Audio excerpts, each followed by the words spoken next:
Hello friends, आइए lesson number 2 में current electricity का कर रहे हैं। लेसन 1 में हमने इसको स्टार्ट किया था और लगभग 7 पॉइंट हमने किए थे और ये 8वां पॉइंट है। 12th क्लास के लिए है, एनसीईआरटी पे बेस्ड ये करंट इलेक्ट्रिसिटी का lesson number 2, temperature dependence of resistivity. तो रेसिस्टिविटी का टेम्परेचर पर डिपेंडेंस किस तरह से होता है, तो रो टी बोलते हैं ना, रो से हम रेसिस्टिविटी को डिफाइन करते हैं। तो अगर किसी भी आर्बिट्री टेम्परेचर टी पे बात करें तो रो टी इक्वल टू क्या फॉर्मूला होता है, rho not 1 plus alpha t minus t nought, जहाँ पे ये जो रो नॉट है ये रेफरेंस टेम्परेचर पे रेसिस्टिविटी है किसी कंडक्टर का, और ये जो अल्फ़ा है इसको हम डिफाइन करते हैं resistive temperature coefficient of resistivity, उसको अल्फ़ा से डिफाइन करते हैं। टी माइनस टी नॉट क्या हो गया कि जिस टेम्परेचर पे आपको पता करना है और रेफरेंस पे आपको पता होना चाहिए, तो उन टेम्परेचर का डिफरेंस या rho T equal to rho not 1 plus alpha delta T बोलते हैं। ठीक है, तो रेफरेंस टेम्परेचर पे अगर आपको पता है और कोफिशिएंट ऑफ रेसिस्टिविटी आपको पता है, तो उस कंडीशन में आप रेसिस्टिविटी किसी भी टेम्परेचर पे पता कर सकते हैं। इस फार्मूला को बिल्कुल याद रखिएगा, rho T equal to rho not 1 plus alpha T. और जो टेम्परेचर कोफिशिएंट ऑफ रेसिस्टिविटी है उसका डायमेंशन क्या होगा, टी टू डी पावर -1, जैसे degree centigrade to the power -1, kelvin to the power -1, इस तरह से। मेटल्स के लिए जो अल्फ़ा होता है टेम्परेचर कोफिशिएंट ऑफ रेसिस्टिविटी, वो होता है पॉजिटिव। यहाँ पे 3 ग्राफ हैं, इन 3 ग्राफ को देखिए। पहला जो ग्राफ है उस ग्राफ में आप देखें तो ये है resistivity of copper as a function of temperature T, मतलब ये मेटल्स का है ग्राफ है। तो इसमें क्या होता है, ग्राफ जो है टेम्परेचर के साथ, और ये देखिए इसमें भी टेम्परेचर लिया गया है 150 के तक, जबकि अगर 0 डिग्री सेंटीग्रेड हमने बोलते हैं तो वो कितना होता है -273 केल्विन, कुछ इस तरह से। तो ये जो है 50 केल्विन, 100 केल्विन, 150 केल्विन, तो काफ़ी हाई टेम्परेचर पे हम ये देख रहे हैं। ठीक है, तो इसमें रेसिस्टिविटी क्या होता है, लगातार बढ़ते ही जा रहा है और ये स्ट्रेट लाइन भी नहीं है, तो ये एक कर्व है जिसमें क्या है कि या तो इन्वर्स हो सकता है या पैराबोलिक, उस टाइप का ये ग्राफ है। तो रेसिस्टिविटी जो है कॉपर में या मेटल्स में टेम्परेचर के साथ राइज करेगा। यहाँ पे जो रेसिस्टिविटी है वो है 200 केल्विन, 400 केल्विन, 600 और 800 केल्विन, ये उससे भी ज़्यादा है। लेकिन आप सोचिए कि इसमें 273 और प्लस 200 कीजिएगा तब भी -73 केल्विन होगा, मतलब 0 डिग्री से काफ़ी नीचे वैल्यू पे ये सारे लिए गए हैं डेटा, और ये 0 डिग्री सेंटीग्रेड से ऊपर की वैल्यू पे, क्योंकि जब 273 केल्विन आप लेंगे तब वो क्या हो जाएगा 0 degree. Resistivity roti of nichrome, ये एक एलॉय है नाइक्रोम, निकल क्रोमियम और निकल क्रोमियम NiCrFe, निकल क्रोमियम और आयरन्स का, इसका कम्बिनेशन का है नाइक्रोम, जिसका फिलामेंट्स वगैरह भी यूज होता है, हीटर्स में, बल्ब वगैरह में भी होता है कहीं। तो इसमें जो टेम्परेचर का वेरिएशन है रेसिस्टिविटी के साथ ये है स्ट्रेट लाइन, लेकिन इसका स्लोप जो है बहुत कम है। तो इसका मतलब क्या है कि रोटी जो है टी के साथ बहुत ज़्यादा चेंज नहीं होगा। और ये वाला जो ग्राफ है ये किसके लिए है, रेसिस्टिविटी फॉर टाइप का सेमी कंडक्टर के लिए, सिलिकॉन, जर्मेनियम, इन सब के लिए। तो उसमें कम्प्लीटली जब टेम्परेचर राइज करेगा तो रेसिस्टिविटी डाउन होगा। तो आप गौर कीजिए, मेटल्स हो गया और ये हो गया एलॉय और ये हो गया सेमी कंडक्टर, तो इन दोनों में तो राइज करेगा रेसिस्टिविटी, और यह इसमें क्या होगा, सेमी कंडक्टर में डिक्रीज करेगा। तो ये है सेमी कंडक्टर का रेसिस्टिविटी का ग्राफ। इसमें ऑब्जेक्टिव क्वेश्चन आपके काफ़ी बनते हैं। तो ये है मेटल्स, जिसमें टेम्परेचर अगर लो टेम्परेचर पे हम देखते हैं तो उसमें क्या होता है, रेसिस्टिविटी राइज करता है, लेकिन वो स्ट्रेट लाइन ग्राफ नहीं होता है। और जो एलॉय है उसमें प्रोपोर्शनल होता है टी का, लेकिन वेरी लिटिल चेंज होता है रेसिस्टिविटी का टेम्परेचर के साथ। और सेमी कंडक्टर में क्या होता है कि रेसिस्टिविटी घटता है जब हम टेम्परेचर को राइज कराते हैं। ये तीनों ग्राफ एक बार आपको समझ में ज़रूर आना चाहिए। अब कहते हैं यहाँ पे कि जो रेसिस्टिविटी है उसका और देखते हैं वेरिएशन किसके किसके साथ। तो हमने पिछले लेसन में पढ़ा था जो करंट फ्लो है किसी कंडक्टर में होता है I = A VD A नी, यहाँ area for section of conductor, drift velocity, number of electrons in conductors और इलेक्ट्रिक चार्ज। यहाँ और एक दूसरा फार्मूला था V D equal to electric charge, electric field, mass of electrons और टाउ जो हो गया टाइम दो कॉलिजन के बीच का एवरेज टाइम, और जे इक्वल टू सिग्मा ई, और सिग्मा को 1/ρ बोलते हैं।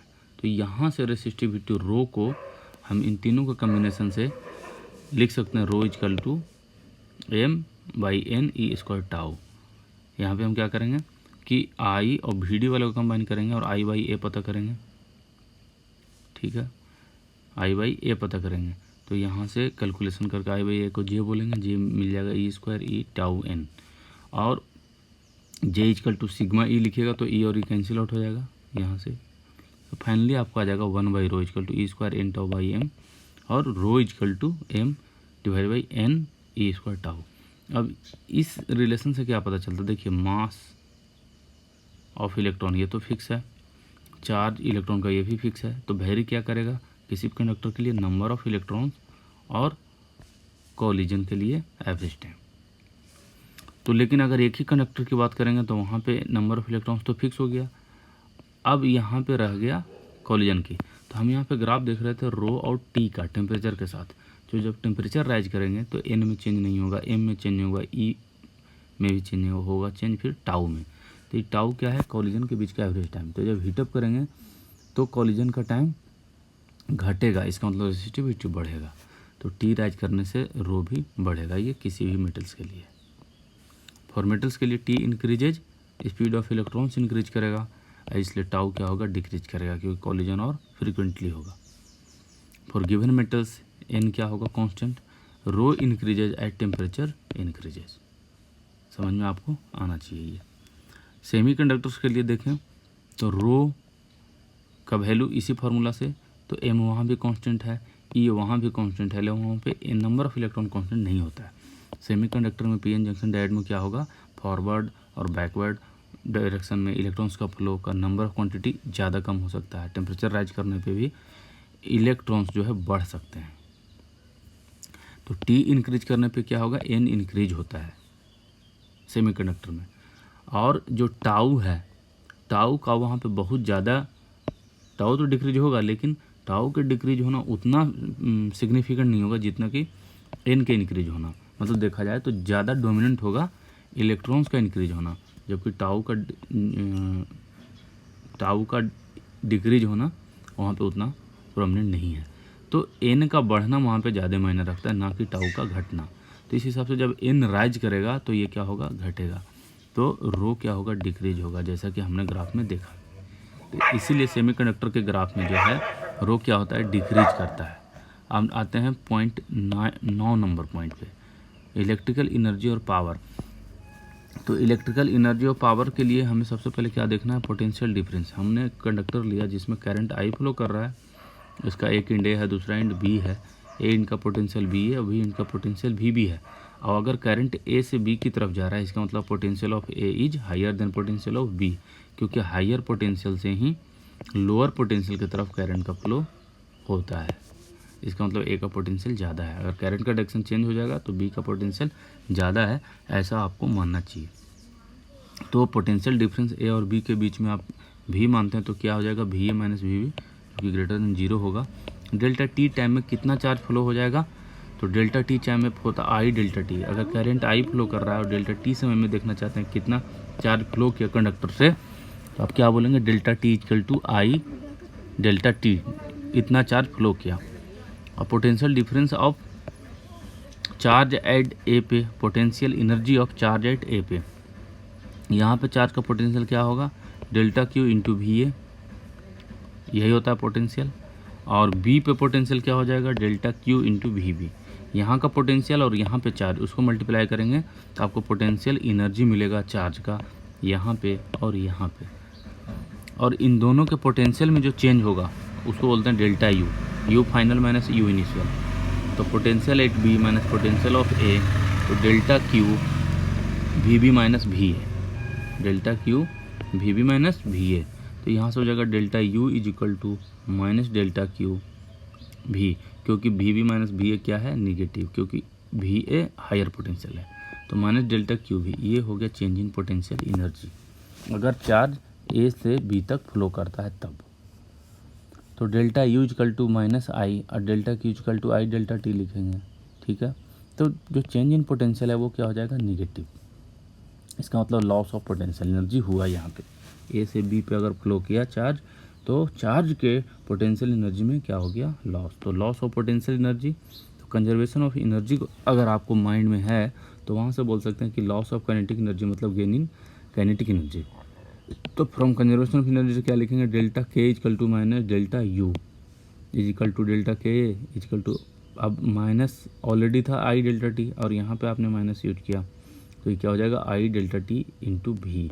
भी क्या है, potential difference between two ends of conductor, ये हो जाएगा पॉजिटिव वैल्यू। तो काइनेटिक एनर्जी जो है यहाँ पे राइज करेगा। इन कंडक्टर काइनेटिक एनर्जी, आइए काइनेटिक एनर्जी किसका है, ये इलेक्ट्रॉन्स का है, क्योंकि करंट का फ्लो जो है इलेक्ट्रॉन्स के कारण हो रहा है। तो काइनेटिक एनर्जी इलेक्ट्रॉन्स का है। अब ये जो इलेक्ट्रॉन्स है इसका काइनेटिक एनर्जी बढ़ गया, कॉलिजन होगा तो कॉलिजन में क्या करेगा, ये अपना काइनेटिक एनर्जी एटम्स को देगा जिससे भी इसका कॉलिजन्स होगा। और एटम्स क्या होगा, वाइब्रेट होगा। वाइब्रेट होने से क्या होगा, कंडक्टर हीटअप वहाँ होगा, वहाँ पे हीट एनर्जी। तो इसका मतलब क्या हो गया कि लॉस ऑफ जो पोटेंशियल एनर्जी था वो बन जाएगा काइनेटिक एनर्जी, और काइनेटिक एनर्जी वो फिर किस में चला जाएगा, कंडक्टर को हीट एनर्जी के रूप में। Amount of energy dissipated as heat वो हो जाएगा delta W equal to I delta T into V. अब अगर पावर की बात करें कि हीट एनर्जी कितना पावर के रूप में लॉस हो रहा है या कितना पावर जनरेट हो रहा है हीट के रूप में, तो P equal to delta W by delta t, work done in unit time या loss of energy in unit time, तो आई इंटू भी। तो पी इक्वल टू आई भी, ये हो गया करंट के लिए, करंट फ्लो और पोटेंशियल डिफरेंस। तो पावर कि कितना पावर लॉस हो रहा है या कितना पावर जनरेट हो रहा है, इस तरह से। तो P equal to I V, तो energy dissipated per minute time से पावर पता चल जाएगा हीट एनर्जी का। From Ohm's law V is equal to I R हम बोलते हैं। और इस तरह का जो लॉस है हीट के रूप में, इसी को हम बोलते हैं ओमिक लॉस, क्योंकि यहाँ पे रेसिस्टर इन्वॉल्व होता है कंडक्टर का। P equal to I square R के रूप में भी लिख सकते हैं। भी इजकल टू आई आर यहाँ पे इन करेंगे तो ये बन जाएगा P equal to I square R, और आई इजकल टू क्या लिखेंगे, भी बाई आर, तो ये हो जाएगा भी स्क्वायर बाई आर। तो पावर को अलग अलग फार्मूला के रूप में आप बना सकते हैं, इसको याद रख सकते हैं। जैसा आपको न्यूमेरिकल्स में या क्वेश्चंस में आए यहाँ पे पुटअप कर सकते हैं, P equal to V square by R. Heat dissipated in cables, जो पावर ट्रांसमिशन होता है उसमें क्या होता है, एक ग्रिड होता है, पावर ग्रिड, वहाँ से ट्रांसफॉर्म किया भेजा जाता है जहाँ पे उसको यूज होना है डोमेस्टिक यूज के लिए या फैक्ट्री में यूज के लिए। तो बीच में एक काफ़ी दूर तक जो है केबल रन करता है जहाँ पे इलेक्ट्रिसिटी का जनरेशन हुआ, जहाँ पे इलेक्ट्रिसिटी का कंजम्पशन हो रहा है, उनके बीच में। और ये केबल बहुत लंबी होती है। तो हमने मान लिया कि इस केबल का जो रेसिस्टेंस है आरसी और इस केबल से करंट फ्लो कर रहा है आई से। तो पावर ट्रांसमिशन में हम इसको हाई करंट पे भेजते हैं या हाई वोल्टेज पे भेजते हैं, वो यहाँ पे आपको सीखना है। तो इस केबल पे आप गौर करें, तो इस केबल से जो पावर लॉस होगा या पावर जनरेट होगा हीट के रूप में, वो पी सी इक्वल टू क्या हो जाएगा, current flow I square into R C, इस केबल का। तो पी सी इक्वल टू कितना, अब आई जो है, आई इक्वल टू क्या हो जाएगा, P square by V square, I equal to P square by V square, क्योंकि जहाँ से पावर जनरेट हो रहा है वहाँ से करंट आपने आई दिया और वहाँ जितने वोल्टेज पे आपने इसको जनरेट किया, तो P square by V square, आप पी इक्वल टू भी आई, ये होता है किसी भी इलेक्ट्रिक सर्किट में। तो हम ये जो करंट आई है इसको लिख सकते हैं पी बाई भी, तो P square by V square into R सी। अब देखिए आर सी जो केबल का रेजिस्टेंस है वो फिक्स है, ठीक है। तो पी सी जो लॉस है वो किस तरह से होगा, पावर, तो पावर जो जनरेट कर रहे हैं वो भी फिक्स है, तो भी यहाँ पे चेंज करेंगे। तो जैसे ही भी कम होगा पी सी, तो पी सी हमारा हीट के रूप में लॉस होगा इस केबल के थ्रू। तो इसको हमें कम से कम करना, पावर ट्रांसमिशन में हीट के रूप में लॉस, हीट के रूप में लॉस होगा मतलब कि करंट का लॉस होगा, मतलब कि इलेक्ट्रिक जो पावर है जो जनरेट हुआ वो यहाँ पे बहुत कम पहुँचेगा होम अप्लायंस में या फैक्ट्री वगैरह में। तो बीच में ट्रांसमिशन में कम से कम लॉस हो, इसके लिए क्या है कि भी का वैल्यू बढ़ाना है। इसका मतलब इस केबल के एक एंड और दूसरे एंड के बीच में हम हाई वोल्टेज पे ये करंट भेजेंगे, ठीक है। To reduce heat loss the cable transmission wire भी must be higher, hence power transmission done at very high voltage, ये याद रखिएगा, ऑब्जेक्टिव में पूछे जाते हैं। Finally before transmission to home, अब जब ये ग्रिड से आ जाएगा कहाँ पे, डिस्ट्रीब्यूशन पैनल पे, तो वहाँ पे हम क्या करते हैं, स्टेप डाउन ट्रांसफार्मर यूज करते हैं, क्योंकि हाई जो वोल्टेज है उसको होम अप्लायंस में यूज नहीं कर सकते हैं, ठीक है। तो इसको हम हाई वोल्टेज को किस में कन्वर्ट करते हैं, लो वोल्टेज में, वायर ट्रांसफार्मर से, और उसके बाद होम अप्लायंस या घर में उसको भेजा जाता है इलेक्ट्रिसिटी को। अब 10 नंबर पॉइंट है हमारा combination of resistor series and parallel combination. Series combination में क्या करते हैं, 2 रेसिस्टर लेते हैं और उसका एक एंड, फिर दूसरे एंड से दूसरे रेसिस्टर का पहला एंड, और इस तरह से कंटिन्यू करते हैं, और बैटरी का कनेक्ट करते हैं पहले से तीसरे एंड पे, फर्स्ट एंड, सेकेंड एंड और थर्ड एंड। तो इस तरह के कम्बिनेशन को हम बोलते हैं सीरीज कम्बिनेशन। इसमें क्या होता है कि जो बैटरी है, जो सेल है या जो पावर सप्लाई यूनिट है, वो इक्वल करंट भेजती है आई, जो कि दोनों रेसिस्टर में पास करता है। तो करंट सेम पास कर रहा है, इसलिए इसको बोलते हैं सीरीज कम्बिनेशन। करंट यहाँ पे दोनों में बराबर होगा। तो भी इक्वल टू क्या लिखेंगे, पहले रेसिस्टर के लिए क्या लिखेंगे, V equal to V A minus V B, और दूसरे में क्या हो जाएगा, V B minus V C. और अगर इक्विवेलेंट रेसिस्टेंस की बात करें तो हम इन दोनों को R1 R2 को रिप्लेस करके एक कॉमन R रेसिस्टेंस को यहाँ पे यूज करेंगे। तो यहाँ से भी हम क्या लिखेंगे, V equal to current I और आर, भी इक्वल टू आई आर। हमने यहाँ से क्या लिखा था, भी equal to V A minus V B, V B minus V C. अब V A minus V B क्या है, सिर्फ इसके बीच का पोटेंशियल डिफरेंस है, ए और बी के बीच का। तो इसमें करंट फ्लो और इसका रेसिस्टेंस मल्टीप्लाई करेंगे तो V A minus V B मिलेगा। तो हम यहाँ पे भी इक्वल टू आई आर और भी इक्वल टू फिर क्या लिख सकते हैं, I R one plus I R two, जब R1 R2 दोनों इन्वॉल्व था। ये दोनों ही सेम भी है, क्योंकि दोनों सेम बैटरी का, सेम सेल का पोटेंशियल डिफरेंस बता रहा है। तो आई आर हो जाएगा equal to I R one I R two, तो R equal to R one plus R two. इसका मतलब आर इक्विवेलेंट सीरीज में क्या हो जाएगा, सम हो जाता है जितने भी रेसिस्टर्स आप लोग हैं। अगर हमने इसमें n रेसिस्टर ले लिया तो वहाँ पे आर इक्विवेलेंट क्या हो जाएगा, R one plus R two plus R N. अब अगर ये सारे बराबर हो जाए, R one R two equal resistance हो, ये भी आर नॉट, ये भी आर नॉट, ये भी आर नॉट, सारे अगर आर नॉट हो जाए तो आर इक्विवेलेंट क्या हो जाएगा, एन आर नॉट, क्योंकि N times R naught plus करेंगे, आर इक्विवेलेंट हो जाएगा एन आर नॉट। तो रेसिस्टेंस जो है सीरीज कम्बिनेशन में फाइनली क्या होता है, इंक्रीज करता है। पैरेलल कम्बिनेशन की बात करें तो इसमें क्या होगा, वोल्टेज कांस्टेंट होगा दोनों रेसिस्टर के क्रॉस, और करंट जो है डिस्ट्रीब्यूट हो जाएगा I1 और I2 के रूप में, फिर कंबाइन होकर इक्वल बन जाएगा I करंट। तो हम I करंट देंगे, बीच सर्किट में डिस्ट्रीब्यूट होगा अलग अलग, और ये करंट का कितना वेरिएशन होगा, दोनों में इक्वल करंट जाएगा या अलग अलग, वो डिपेंड करता है रेसिस्टेंस पे। वो कैसे, पोटेंशियल तो सेम है, देखिए V equal to I R, तो V तो सेम हो गया, तो I इन्वर्सली प्रोपोर्शनल R का हो जाएगा। तो जिसका रेसिस्टेंस ज़्यादा होगा उसमें करंट कम फ्लो होगा, और जिसका रेसिस्टेंस कम होगा उसमें करंट ज़्यादा जाएगा। तो ये इस रेशियो में यहाँ पे करंट का डिस्ट्रीब्यूशन होता है। तो आप यहाँ पे लिख सकते हैं फिर इसके बीच, एक बार इस पाथ से एक बार इस पाथ से, और इन दोनों को रिप्लेस करके हम जब एक आर इक्विवेलेंट बनाएंगे तो फिर भी इक्वल टू आई आर यहाँ से लिखेंगे। तो हमारा यहाँ पे आई जो है वो किसके बराबर है, I1 प्लस I2 का। तो एक बार आई इक्वल टू हम क्या लिख देंगे, आई आर इक्विवेलेंट, ठीक है, और I1 का वैल्यू यहाँ से लिखेंगे R1 इंटू आई, और R2 में लिखेंगे I2 इंटू R2। इन तीनों को कंबाइन करेंगे तो हम फिर यहाँ से क्या लिख सकते हैं, I1 प्लस I2 equal to V by R equivalent, और I1 equal to V by R1, और ये V by R2 V by R equivalent. तो भी यहाँ पे क्या हो जाएगा, कॉमन है तो ये कैंसिल आउट हो जाएगा। तो 1 by R equivalent equal to 1 by R1 plus 1 by R2। तो आर इक्विवेलेंट क्या हो जाएगा, R1 R2 by R1 plus R2। मतलब अगर दो रेसिस्टर पैरेलल में है तो सिंपली ऊपर में मल्टीप्लिकेशन और नीचे में एडिशन के साथ लिख दीजिए। बहुत सारे रेसिस्टर हैं तो 1 by R equivalent 1 by R1 1 by R2 1 by R, और ये R1 R2 Rn अगर बराबर हो जाए तो 1 by R equivalent equal to n times 1 by R naught, इसलिए आर इक्विवेलेंट कितना हो जाएगा, आर नॉट बाई एन। तो हमने जो एक सिंगल रेसिस्टर आर नॉट लिया था उसको पैरेलल में कंबाइन किया तो वो और डिक्रीज हो गया n टाइम्स से, तो resistance decreases by n times. तो पैरेलल में इक्विवेलेंट रेसिस्टेंस घटता है और सीरीज में बढ़ता है। Cell, EMF, internal resistance. आइए इसके बारे में देखते हैं। तो जो सेल है उसको नॉर्मली जो सबसे बेसिक है वो है इलेक्ट्रोलिटिक सेल। इलेक्ट्रोलिटिक सेल से ही ड्राई सेल और उसको फिर कॉमनली सेल या बैटरी हम लोग बोलते हैं। कहता है कि इलेक्ट्रोलिटिक सेल या बैटरी वो क्या है, एक डिवाइस है जो स्टेडी करंट जो है इलेक्ट्रिक सर्किट में मेंटेन करता है। तो थोड़ा सा आप देख लीजिए यहाँ पे इलेक्ट्रोलिटिक सेल का किस तरह का वहाँ पे कंस्ट्रक्शन होता है, बनावट होता है। तो आप एक तरह का बर्तन लेंगे, बीकर लेंगे, उसमें इलेक्ट्रोलाइट भरा होता है। ये केमिकल कम्बिनेशन होता है, ठीक है, इसमें केमिकल कम्बिनेशंस होते हैं।